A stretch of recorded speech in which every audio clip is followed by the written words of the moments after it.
함께 나누실 말씀은 출애굽기 1장 7절 말씀입니다. 출애굽기 1장 7절 말씀입니다. 함께 봉독하시겠습니다. 이스라엘 자손은 생육하고 불어나 번성하고 매우 강하여 온 땅에 가득하게 되었더라. 아멘. 이제 저희는 어제까지 창세기를 잘 마무리하고 이제 오늘 출애굽기를 시작하는 첫 시간을 갖게 되었습니다. 그래서 출애굽기의 전반적인 개론에 대해서 잠깐 말씀드리겠습니다. 출애굽기는 애굽에서 큰 민족을 이룬 야곱의 후손들, 즉 이스라엘 사람들에 대한 이야기를 기술하고 있습니다. 애굽에서 큰 민족을 이룬 야곱의 후손들은 어떻게 바로에게 종살이가 되어지고 또 어떻게 하나님의 도우심으로 그 억압의 땅인 애굽에서 나오게 되었는지에 대한 구속의 이야기입니다. 하나님의 택함을 받은 이스라엘 백성들이 애굽에서 바로의 압제를 받자 하나님은 모세를 지도자로 세워 그들을 구원하기 위해 10가지 재앙을 통해 이스라엘 하나님이 우주의 통치자시고 또 역사의 주관자이심을 이렇게 나타내십니다. 또 출애굽, 또 율법을 주시고 또 성막을 짓게 하셔서 이스라엘 정체성을 가지게 하시고 또 그들이 선택된 민족인 것을, 또 하나님의 말씀을 맡은 백성이라는 것을, 또 예배하는 공동체라는 것을 후손 대대로 기억하게 하고 또 하나님의 말씀을 지키며 살도록 이렇게 하신 것입니다. 그래서 우리는 출애굽기를 통해서 고통 중에 있는 백성을 구원하시는 하나님의 전능하심과 또 신실하심을 알 수 있고, 또 하나님의 사랑과 은혜를 체험한 백성들은 하나님과의 관계 속에서 어떻게 살아가야 하는지에 대해 우리는 알 수가 있습니다. 저는 오늘 출애굽기 1장을 함께 여러분들과 함께 살펴보도록 하겠습니다. 출애굽기 1장을 통해서는 하나님께서 신실하게 그 언약을 이루시는 그 하나님을 우리는 볼 수가 있습니다. 1절부터 7절까지는 큰 민족을 이룬 이스라엘 백성들에 대해서 말씀하고 있습니다. 요셉이 애굽의 총리가 되었을 때 야곱의 가족들은 70명이었습니다. 그 70명은 헤브론을 떠나 애굽 땅으로 이주했습니다. 그래서 요셉의 가족들은 고센이라는 비옥한 땅에서 정착하면서 총리의 가족으로서 어떤 대우를 받고 부유한 삶을 살게 되었습니다. 그리고 바로 왕의 말들을 키우면서 어떤 그 풍요로운 생활을 하게 된 것입니다. 창세기 12장부터 50장까지가 아브라함과 또 이삭과 야곱 그리고 요셉이라는 족장들에 얽힌 가족사가 되었다면, 출애굽기는 히브리 민족과 관련된 민족사를 기록하고 있습니다. 출애굽기 1장부터 6절은 이렇게 말씀하고 있는데요. 제가 1절과 6절을 읽어드리겠습니다. 1절은 야곱과 함께 각각 자기 가족을 데리고 애굽에 이른 이스라엘 아들들의 이름은 이러하니 하고, 2절부터 4절은 그 아브라함의 야곱의 아들들의 이름을 기록하고 있습니다. 그리고 6절을 보니까 요셉과 그의 모든 형제와 그 시대의 사람은 다 죽었고 라고 이렇게 기록하고 있습니다. 출애굽기 1장 6절에 따르면 요셉과 그의 모든 형제와 그 시대의 모든 사람들이 죽었고라고 말하고 있습니다. 이것은 한 시대가 막을 내리게 된 것입니다. 이 구절은 가족의 이야기가 이제 끝나고 한 민족이라는 공동체의 이야기로 넘어가는 그런 전환점을 말해주고 있는 것입니다. 요셉이 죽은 후에 상당한 세월이 흘렀습니다. 이스라엘 자손은 생육하고 번성하여서 400여 년 만에 큰 민족을 이루게 됩니다. 1장 7절에 야곱의 후손인 이스라엘 백성들이 생육하고 불어나 번성하고 매우 강하여 온 땅에 가득하게 되었더라 라고 말하고 있습니다.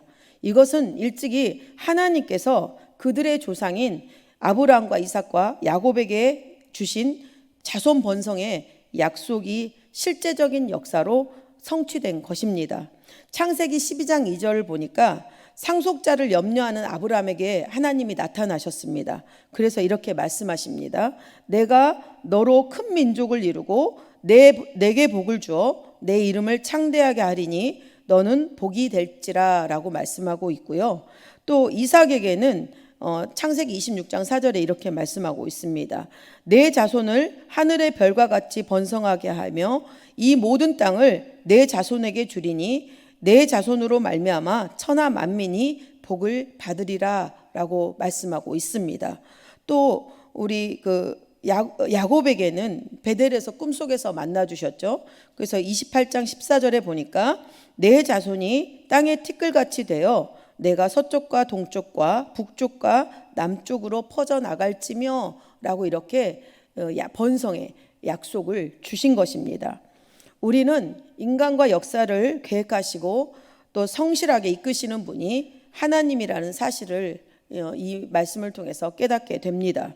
역사는 우연한 결과도 아니고 또 어떤 권력자들에 의해 주도되거나 또 많은 사람들 군중의 소리로 모여서 그 소리로 나는 그런 결과물도 아니라는 것을 알아야 합니다. 오직 역사를 주관하시고 이끄시는 분은 하나님 한 분이십니다. 사람이 마음으로 자기 길을 계획할지라도 그 걸음을 인도하시는 것은 야훼라고 잠언서는 말씀하고 있는 것입니다. 8절과 22절은 바로의 압제와 학대가 시작되는 그런 내용들을 담고 있습니다. 요셉은 7년의 계속되는 흉년을 통해서 이 애굽이라는 나라가 위기를 겪고 있을 때 그 국가의 위기에서 위기를 건져낸 그런 어떤 공로가 있습니다. 그래서 애굽에서 존경받는 인물이 되었습니다. 그런데 애굽에서 그 요셉의 공적을 모르는 새로운 왕이 등극하였습니다.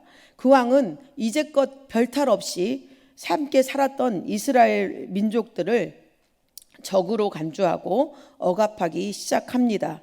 8절과 10절은 이렇게 말씀하고 있습니다.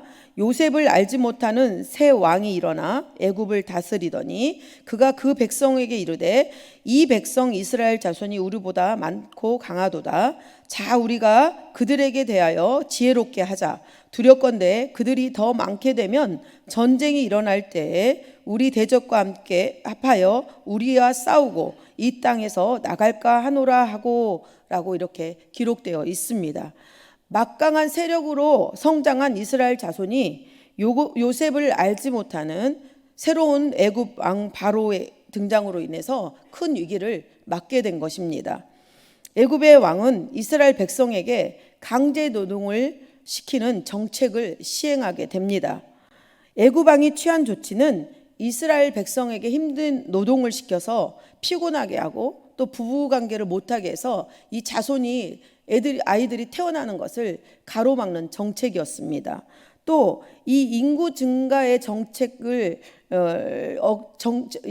인구가 증가하는 것을 억제하는 그런 정책과 동시에 바로 왕의 곡식 창고인 비돔성과 또 라암셋을 돈을 들이지 않고 건축할 수 있는 노동력을 확보한 것입니다.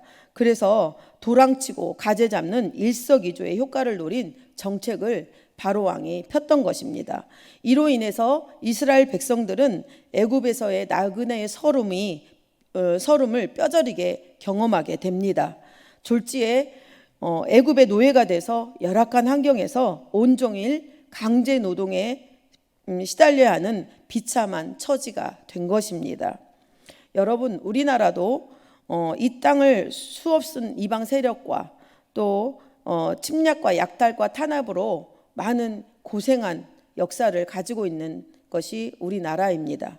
또 특별히 일본의 식민 정책에 따라서 언어가 말살되고 또 수많은 그 재산 가치와 그런 어떤 사람들이 약탈되어 가고 끌려가는 그런 어떤 시대를 살았고 또 어떤 주권이 우리 국민의 하나의 주권을 말하지 못하고 표현하지 못하는 그런 억압 속에서 사는 것이 우리나라였고 우리 민족이었습니다. 이 땅에도요 우리는 거주하는 많은 외국인 노동자들이 있습니다. 근데 제가 한번 지하철을 탔는데 정말로 무섭더라고요. 지하철 안에 너무 외국인 노동자들이 많아서 위협이 느껴질 그런 어떤 감정이 있었습니다. 그렇지만 그들이 일으키는 사회 문제라든지 그들이 이 땅에서 살아가는 그런 어떤 속에서도 많은 사건과 사고와 문제들이 일어납니다. 그렇지만 우리는 이 현실을 다 대처할 수 있는 그런 어떤 정책과 그런 어떤 그런 어떤 질서들이 잘 마련되고 대책들이 마련되어야 될 줄 믿습니다. 그렇다고 이방인들이라고 우리는 과무시해서도 터무시하셔도 안 되고 어떤 그들에 대한 관심과 긍휼과 관용, 어떤 그런 사랑의 그런 마음들도 필요하다고 생각합니다. 품삯도 미래도 없는 단지 생존만 허용된 강제 노동은 결국 자유를 제한하게 되고 또 기력을 소진시키고 인간으로서의 존엄성도 어떤 말살되는 것입니다. 제가 이제 뉴스를 보는데 한번 그 신안의 소금 그 노동자들 그 착취에 대해서 한번 방송이 되더라고요. 그런데 너무 거기서 억압받고 탄압받고 어떤 인간의 존엄성 말도 없어지니까 어떤 말을 못하는 거예요. 자기 의견을 얘기하지 못하고 마냥 당하고 어떤 거기서 빠져나올 수 없는 그런 현실을 보게 되었을 때 제가 오늘 이 말씀을 보면서 그 뉴스가 생각이 났습니다. 그렇지만 여러분, 이스라엘 백성들은 달랐습니다. 그들은 학대를 받을수록 더욱 번성하고 애굽 전역으로 더 퍼져나갔습니다. 이 말씀을 출애굽기 1장의 12절에 이렇게 말씀하고 있습니다. 그러나 학대를 받을수록 더욱 번성하여 퍼져나가니 애굽 사람이 이스라엘 자손으로 말미암아 근심하여 라고 이렇게 기록된 거 있습니다. 그러나와 받을수록에서 볼 수 있습니다. 그러나와 학대를 받을수록에서 볼 수 있는 것처럼 강제 노동이라는 억압 정책으로 이중 효과를 노렸던 애굽 왕의 그 계획들이 수포로 돌아간 것입니다. 억압의 강도를 높이면 높일수록 바로의 의도대로 되지 않고 그 반대로 오히려 이스라엘 백성의 수는 증가하였던 것입니다. 하나님은 우리의 고난의 현장에 함께 계십니다. 미래가 보이지 않고 절망과 포기와 어둠의 그늘이 있는 것 같지만 하나님께서 우리와 함께 하셔서 우리를 넘어뜨리려는 악한 마귀의 계계가 숲으로 돌아가게 하시고 어떤 상황에서도 우리를 건지시고 회복시키시고 또 이스라엘 백성들을 번성하게 하신 것처럼 우리에게도 하나님의 복을 누리게 하십니다. 그러므로 저와 여러분은 고난이라는 현실보다 고난 속에 숨겨져 있는 축복을 볼 수 있는 신앙적인 태도를 가져야 합니다. 그래서 고난 속에서 오히려 하나님께 더 가까이 가고 또 하나님께서 축복을 주시는 것을 체험해야 할 줄 믿습니다. 고난당한 것이 내게 유익이라 이로 말미암아 내가 주의 율례들을 배우게 되었나이다 라고 시편 기자는 119편 71절에 말씀하고 있습니다. 일이 이쯤 되자 애굽 왕은 이스라엘 사람들을 아예 노예로 전락시켜 버립니다. 13절과 14절 말씀입니다. 이스라엘 자손에게 일을 엄하게 시켜 어려운 노동으로 그들의 생활을 괴롭게 하니 곧 흙 이기기와 벽돌 굽기와 농사의 여러 가지 일이라 그 시키는 일이 모두 엄하였더라 라고 기록하고 있습니다. 13절에 엄하게 시키다는 히브리어로 아바드로 이렇게 불리웁니다.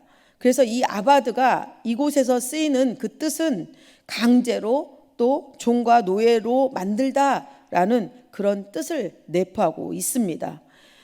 요셉이 총리 때 그 대우받았던 애굽에서 대우받았던 이스라엘 자손들이 강제로 부역에 동원되는 신세로 되었다가 이제는 아주 노예로 전락되어 버린 것입니다. 바로 왕은 노동력 정책을 통한 산하 제한 정책이 실패하게 되자 물리적으로 더 이상 번성하지 못하게 하기 위해서 히브리 남자들이 태어나지 못하도록 해야 한다고 생각합니다. 그래서 산파 두 여인을 불러서 히브리 사내들이 태어나면 즉시 죽이라고 명령을 합니다. 15절 16절 말씀입니다. 애굽 왕이 히브리 산파 십브라라는 사람과 부하라 하는 사람에게 말하여 이르되 너희는 히브리 여인을 위하여 해산을 도울 때에 그 자리를 살펴서 아들이거든 그를 죽이고 딸이거든 살려두라. 여기서 여러분 히브리 산파에 대해서 잠깐 나누고자 합니다. 여기서 히브리 산파 둘을 불렀죠. 십브라, 부하. 그런데 애굽에 이 두 명의 산파만 있었을까요? 아니죠. 200여만의 장정까지 됐을 정도의 수많은 아이들을 받아내려면 산파가 둘 가지고는 부족하겠죠. 그래서 여기서 이 십브라와 부하를 부르는 이 뜻은 아무래도 이 십브라하고 부하가 이 산파들을 대표하는 대표였을 것이라 이렇게 말씀하고 있습니다. 그래서 이 대표한 만큼 그만큼의 책임도 가지고 있는 것입니다. 그렇지만 이 십브라와 부하는 바로의 명령을 받았지만 이 산파들은 바로의 명령을 따르지 않았습니다. 17절은 이렇게 말씀하고 있습니다. 그러나 산파들이 하나님을 두려워하여 애굽 왕의 명령을 어기고 남자 아기들을 살린지라 라고 이렇게 말씀하고 있습니다. 여러분, 이렇게 사단이 그 계략과 인간의 계획과 모략으로 하나님의 일에 반대되고 이렇게 억압하고 이렇게 어둡게 하지만 하나님은 이렇게 하나님의 일을 반대하는 이 때에도 하나님 그 반대에 저항하는 하나님의 사람들을 세우십니다. 이렇게 십브라와 부하를 세우신 것처럼 이렇게 하나님께서 하나님의 일을 뜻을 이렇게 하나님의 사람들을 세워서 이루어 가신다는 것입니다. 믿는 자들의 삶은 하나님을 두려워하는 삶이 되어야 합니다. 비록 세상의 왕들의 통치 아래 살고 있지만 마음은 하나님의 통치를 중히 여기며 살아야 한다는 것을 우리는 깨달아야 합니다. 십브라와 부하는 하나님을 두려워했기에 왕의 명령보다 하나님의 말씀을 더 의존했습니다. 육체와 현실의 삶은 애굽의 백성으로 바로의 통치를 받고 살지만 마음은 하나님의 말씀을 따르는 하나님의 백성으로 하나님의 통치를 더욱 중히 여기며 살았던 것입니다. 마태복음 10장 28절은 이렇게 말씀하고 있습니다. 몸은 죽여도 영혼은 능히 죽이지 못하는 자들을 두려워하지 말고 오직 몸과 영혼을 능히 지옥에 멸하시는 자를 두려워하라 라고 말씀하고 있는 것입니다. 하나님의 뜻은 어떤 힘이나 권력의 계획으로 방해받을 수 있는 것이 아닙니다. 히브리 산파들은 그들의 신앙으로 하나님의 백성을 이루는 하나님의 뜻을 거스르지 않고 백성이 번성함을 제한하지 않았습니다. 그리하여서 하나님으로 하여금 은혜를 입고 그 집이 왕성해지는 복을 받은 것입니다. 또한 우리는 예수님의 탄생을 막으려는 우리 헤롯 왕도 볼 수 있습니다. 로마가 이스라엘을 지배하고 헤롯이 유다를 다스릴 때 헤롯은 예수님의 탄생을 막으려고 하였습니다. 그렇지만 하나님의 계획에 따라 믿음의 사람 마리아를 통해서 또 예수님은 이 땅에 오시게 된 것입니다. 우리가 볼 때 악한 세력은 힘이 강한 것 같습니다. 모든 세상을 좌지우지하는 것 같습니다. 하지만 하나님의 계획은 그 모든 세상의 힘과 능력과 권세 위에 역사합니다. 이 땅을 향한 하나님의 계획은 누구도 좌절시킬 수 없고 막을 수 없습니다. 또한 예수님도 제자들을 통해서 그 제자들이 복음을 싣고 전하려 했지만 같은 동족 유대인들과 또 이방 세력들에 인해서 그 어떤 복음의 증거가 막아지는 때도 있었습니다. 그렇지만 끈질긴 그 복음의 증거와 또 하나님의 도우심으로 인해서 교회가 세워지고 복음 증거가 활발하게 이루어지는 것을 우리는 신약 성경을 통해서도 볼 수가 있습니다. 또 우리 지금 현실을 바라볼 때 우리 어떻습니까? 코로나로 인해 전도가 멈춰지고 또 예배가 제한되고 또 교회가 핍박받고 또 교회에 다니는 성도라고 인해서 많은 어떤 혐오를 받고 또 어느 교회가 코로나의 원상지인 양 그런 어떤 우리 핍박과 많은 모함을 받고 그렇게 있는 지나는 현실입니다. 그렇지만 하나님은 어떤 분이십니까? 자기 백성에게 고통을 허락하실지라도 하나님은 선하심으로 우리를 이끌어 주십니다. 그리고 당신의 뜻에 대적하는 그런 자들을 멸망의 길로 가게 하시고 자신을 두려워하는 자는 흥황하게 하십니다. 또한 자기 백성이 아무것도 할 수 없는 상황에 있을지라도 당신은 하나님의 약속을 이루셔 가십니다. 그러므로 어느 누구도 하나님의 뜻을 방해하거나 변경시킬 수는 없는 것입니다. 하나님의 주권에 대한 도전은 성공할 수 없습니다. 오히려 하나님의 뜻을 이루는 일에 사용될 뿐입니다. 바로가 하나님의 계획을 대적하는 계획들을 세웠으나 모두 실패한 것을 우리는 기억해야 합니다. 70명으로 인해서 셀 수 없는 불어난 이스라엘 자손들은 그 보존의 근거는 하나님의 언약의 성취고 약속입니다. 요셉을 알지 못하는 하나님을 모르는 왕이 계획을 세우고 이를 시행했어도 하나님께서는 산파에 불과한 연약한 여인 둘을 통해서 자신의 계획을 이루어 나가신 것입니다. 인간의 계획이 아무리 잘 짜여지고 거대할지라도 하나님의 계획을 막을 수는 없습니다. 하나님의 뜻을 이루실 하나님의 택하신 사람들을 하나님께서 붙들고 계시기 때문입니다. 저와 우리 성도님들이 하나님께서 쓰시는 붙드시고 세우시는 그런 사람들이 되시기를 소망합니다. 이러한 사실을 알게 된 저와 성도님들은 바로와 같이 하나님의 뜻과 계획을 대적하는 눈에 보이는 사람이나 권세보다 눈에는 보이지 않지만 지금도 살아계셔서 역사하시는 그 하나님을 더 두려워하는 마음으로 하나님을 경외하고 하나님의 뜻을 이루는 그리스도인으로 살아가시기를 소망합니다. 결국 바로는 출생한 남자를 나일강에 던져 죽이라는 명령을 모든 백성에게 내리게 됩니다. 그렇지만 그 물에서 건져진 아이가 이스라엘 민족을 애굽의 속방에서 이끌어내는 구원자가 될 것입니다. 이것으로 저는 1장 말씀을 마치겠습니다. 기도하겠습니다. 하나님 아버지, 하나님의 모든 언약은 신실하게 이루어져 가십니다.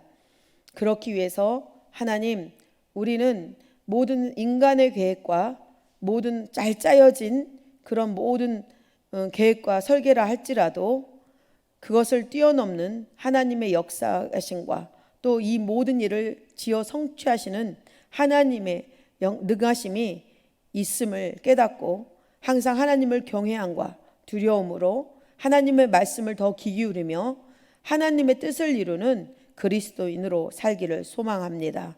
아버지, 또 바로의 그 억압 정책에도 하나님 번성의 약속을 주시고 또 아버지 그 십부라와 부활을 통해서 하나님의 놀라운 계획을 이루시고 또 그 반대하는 그 세력을 통해 하나님의 일이 이루지 못하게 하는 것을 가로막는 모든 어둠의 세력을 파하고 하나님의 뜻을 이루는 것을 우리는 보았습니다.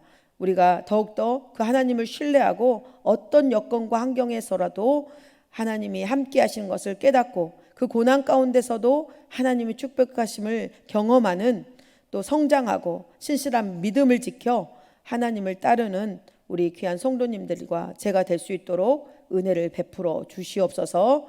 오늘도 하루도 아버지 한 주간도 지켜주신 하나님께서 오늘 하루도 활기차게 하나님의 또 능력을 힘입고 승리할 수 있도록 살펴주시옵소서. 예수님의 이름으로 기도드립니다. 아멘.